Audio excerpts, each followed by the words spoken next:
Libya's post-Gaddafi world is showing a lurch towards radical Islam, with strict Sharia law and al-Qaeda flags in evidence there. It's barely a week since NATO moved out after the campaign to swap a dictator for democracy. Yet the alliance and the US don't seem too concerned about the shape it's taking. Chichikan explains why. Cheer first, question later. Not so long ago, the U.S. media presented Libyan rebels as freedom-loving folks yearning for democracy. After Gaddafi's killing, the narrative changed.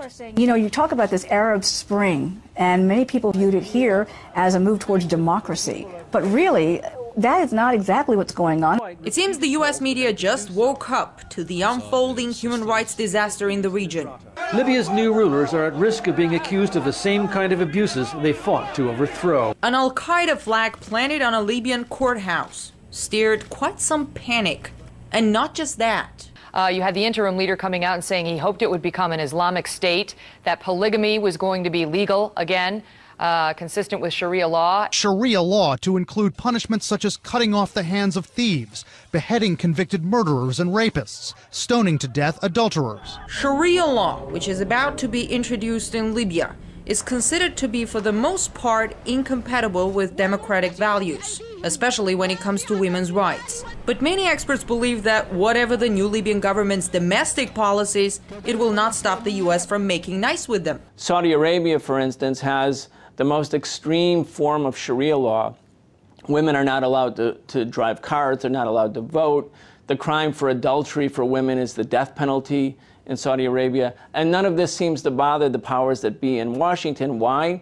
Because Saudi Arabia does the bidding of the United States in this oil-rich region. Saudi Arabia being a dictatorship and not a democratic state, yet America is a big ally and a big supporter of Saudi Arabia. That just shows that we really don't care if we're working with democracies or we're working with dictatorships or we're working with secular governments or religious governments. What we care about is our interests in the region. Bahrain, another U.S. ally in the region. It hosts America's Fifth Fleet and also lives under Sharia law and has a questionable human rights record. As for Libya, those in power are there only thanks to NATO, and particularly the United States. The media here had generally been supportive of the campaign to topple Gaddafi.